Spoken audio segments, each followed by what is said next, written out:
Hello students, I am Dr. Smita Talwar and today's topic is factors affecting development. विकास को प्रभावित करने वाले कारक. Earlier we discussed the principles of development, which are development involves change, development is a continuous process, the rate of development varies, development follows a direction and a uniform pattern in an orderly manner. Then we have discussed there are individual differences in the development process. Development depends on maturation and learning. Development is predictable. Early development is more critical than later development. Then we discussed development involves social expectations.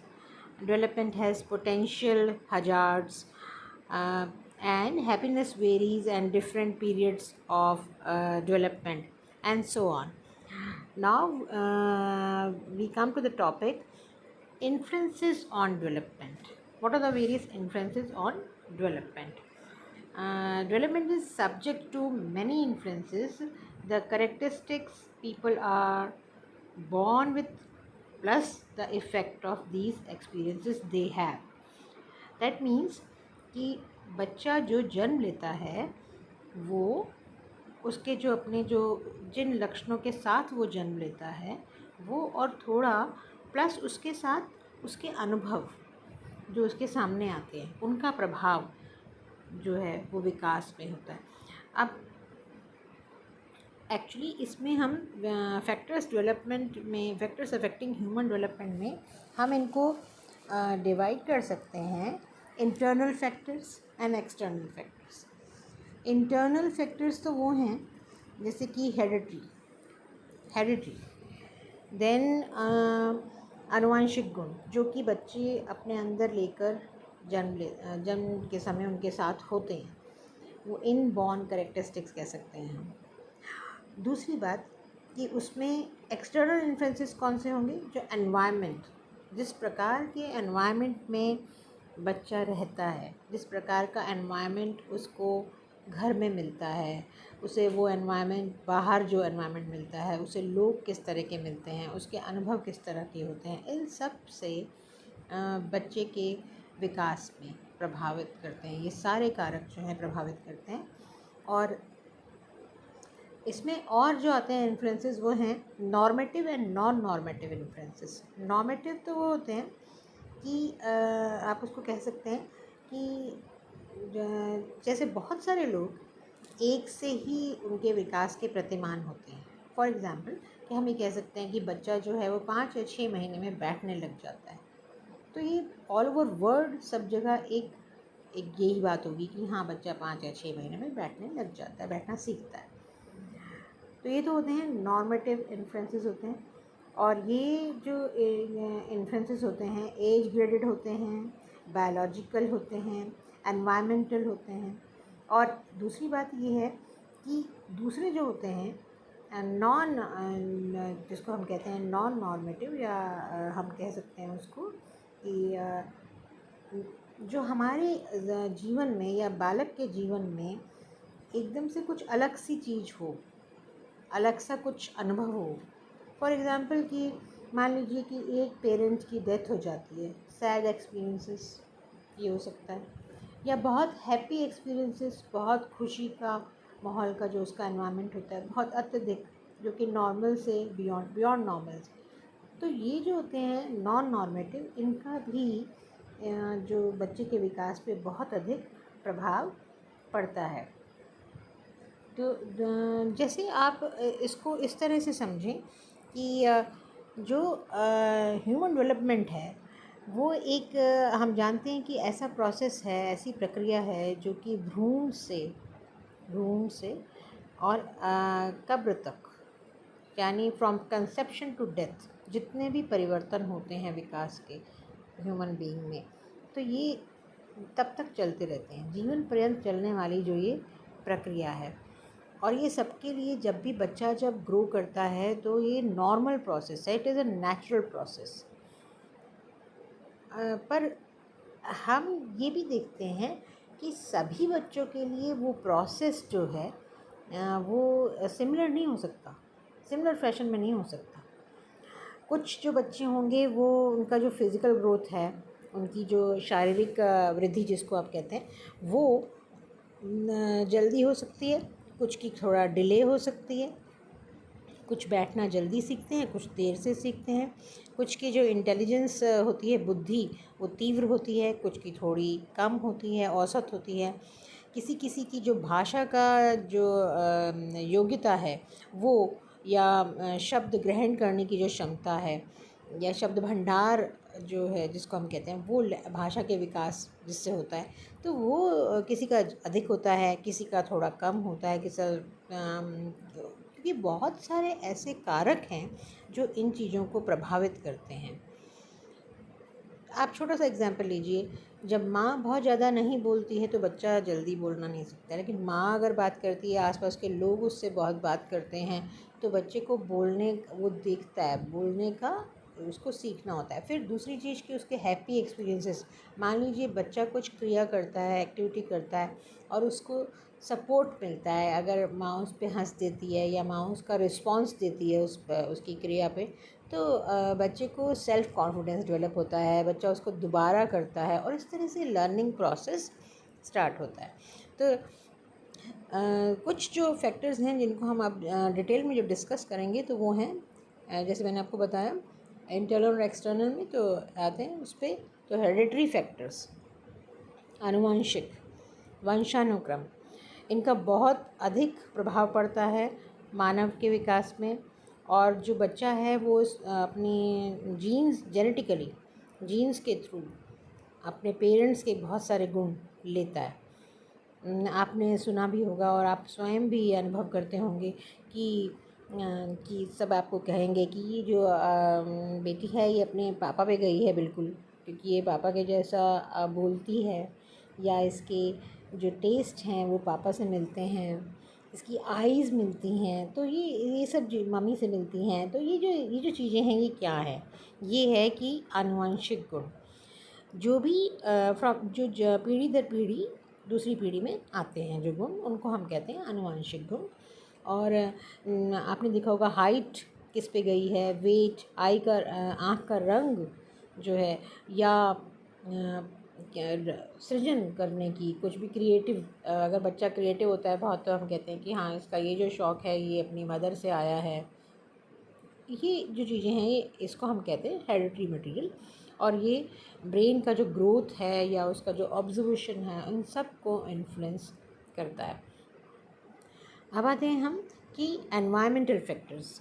तो जो दूसरा factor है ये बहुत important है कि किस तरह का वातावरण बच्चे के सामने प्रस्तुत किया गया है, बच्चा किस वातावरण में पल रहा है, उस एनवायरनमेंट का, जो भी उस एनवायरनमेंट में हो रहा होगा उसे वो ऑब्ज़र्व करेगा, उससे वो बहुत कुछ चीज़ें लर्न करेगा। वो एनवायरनमेंट अगर अच्छा है तो उसकी जो कुछ गुण हैं हेरिडिटरी, उनमें क्या होगा कि उसके उस गुणों में, प्रतिभा में, या किसी उस गुणों में निखार आएगा।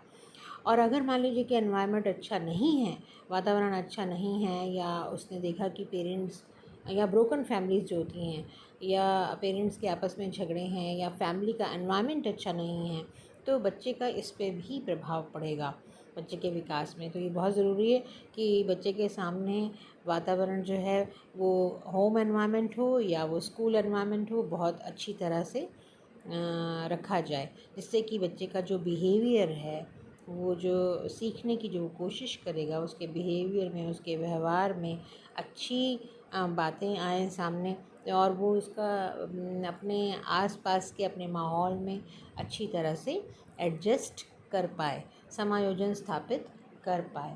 ऐसी एनवायरनमेंट जो होता है उसको हम पॉजिटिव एनवायरनमेंट कह देते हैं, और जो ख़राब एनवायरनमेंट होता है उसको हम हमेशा नेगेटिव एनवायरनमेंट कहते हैं। और वो नेगेटिव एनवायरनमेंट का जो इम्पैक्ट है, जो प्रभाव है, वो बच्चे के विकास में आता है। नेक्स्ट है इसमें कि कल्चरल फैक्टर्स। जो भी बच्चे जिस भी घर में पैदा होते हैं, जिस फैमिली में पैदा होते हैं, जिस सोसाइटी में वो रहते हैं, जिस समाज में वो रहते हैं, उनकी वहाँ की हैबिट्स, उनके वहाँ के विश्वास, उनकी कौशल, उनका एटीट्यूड, उनके समाजीकरण का की जो प्रक्रिया है, वो सब चाइल्ड इसी में सीखता है और फिर उन्हीं को वो फॉलो करता है। और ट्रेडिशन, वहाँ के जो उनके जो रीति रिवाज होते हैं, बच्चे ऐसे ही सीखते हैं। जैसे कि अगर आप बच्चे को सिखाएंगे कि हमारे यहाँ नमस्ते का कल्चर है, नमस्ते करने का, नमस्कार हाथ जोड़कर नमस्ते करने का है, या बड़ों के पैर छूने का है, तो ये जो है कल्चर है। अब ये क्योंकि ये इंडियन कल्चर है, तो इंडियन पेरेंट्स उसको इस तरह से सिखाएंगे, तो नेचुरली वो भी बच्चा भी इसी तरह से सीखेगा। इसे हम कल्चरल फैक्टर्स कह सकते हैं। एनवायरनमेंट से एक बात और ध्यान में है कि जैसे मान लीजिए किसी बच्चे को गाने का शौक़ है, बहुत ज़्यादा म्यूज़िक में उसका इंटरेस्ट है, बचपन से उसका इंटरेस्ट दिख रहा है बालक में कि वो म्यूज़िक जब सुनता है तो उसको बहुत अच्छा लगता है और वो हैप्पी फील करता है, वो अपनी खुशी जाहिर करता है बच्चा। तो अगर उसको उसी तरह का एनवायरनमेंट दिया जाए, मतलब उसको प्रशिक्षण दिया जाए म्यूज़िक में ही, तो वो उसे और अच्छी तरह से लर्न कर सकता है और जल्दी लर्न कर सकता है। नेक्स्ट है आपका इसमें सोशो इकोनॉमिक स्टेटस। अब ये सोशो इकोनॉमिक स्टेटस ये भी बहुत ज़्यादा मानव के विकास को प्रभावित करता है। और ये होता है कि पेरेंट्स की एजुकेशन, शिक्षा, वो कैसी है, उनका ऑक्यूपेशन क्या है, कौन सा वो काम करते हैं, व्यवसाय क्या है, और उनकी इनकम कितनी है। जो भी लो सोशो इकोनॉमिक स्टेटस के जो बच्चे होते हैं, नेचुरली उनके लिए फूड एक प्रॉब्लम होती है, तो उनकी हेल्थ इतनी अच्छी नहीं होती। और जब वो हेल्थ अच्छी नहीं होती या उनको वो बुक्स या वो एनवायरनमेंट अच्छा नहीं मिल पाता, तो वो लर्न इतना नहीं कर पाते। और जो हायर सोशो इकोनॉमिक स्टेटस की परिवार होते हैं, वहाँ जो बच्चे पैदा होते हैं, उनके लिए, क्योंकि उनके सामने उनके बहुत बेटर अपॉर्चुनिटीज़ होती हैं, तो वो उनको पोषण अच्छा मिलता है, उनका स्वास्थ्य अच्छा होता है, उनको मेडिकल ट्रीटमेंट अच्छा मिल जाता है, और उनका जो उनको बहुत अच्छे ऐसे खिलौने दे दिए जाते हैं जिनसे कि ब्रेन डेवलपमेंट, इंटेलेक्चुअल डेवलपमेंट अधिक अच्छी तरह से हो सके। तो ये सब जो हैं, ये वो फैक्टर्स हैं जो कि बालक के विकास को प्रभावित करते हैं। अब जैसे मैंने आपको पहले बताया था कि नॉर्मेटिव इन्फ्लुएंसेस जो हैं, तो नॉर्मेटिव इन्फ्लुएंसेस में क्या है कि नॉर्मेटिव इन्फ्लुएंसेस बहुत सारे एक पर्टिकुलर समूह, एक पर्टिकुलर ग्रुप में एक ही तरह से आते हैं। ये बायोलॉजिकल हो सकते हैं या एनवायरमेंटल हो सकते हैं। और एनवायरमेंटल जितने भी जो वातावरण में जितने भी होती है, जैसे कि हम ये मान के चलते हैं कि चाइल्ड को 5 या 6 साल की उम्र में स्कूल में जाना चाहिए, तो ये सबके लिए एक सा है, ऑलमोस्ट ऑल ओवर, कि सबके लिए एक सा है कि शुरू में उसको जो स्कूलिंग स्टार्ट हो वो 5 या 6 ईयर्स की एज में स्टार्ट हो, है ना। जो पहले के स्कूल्स होते हैं वो तो प्ले स्कूल होते हैं, ठीक है। तो फॉर्मेटिव जो एजुकेशन जिसको हम कहते हैं, वो 5 या 6 साल में शुरू होना, ये अब नॉर्मेटिव इन्फ्लुएंस में आएगा। और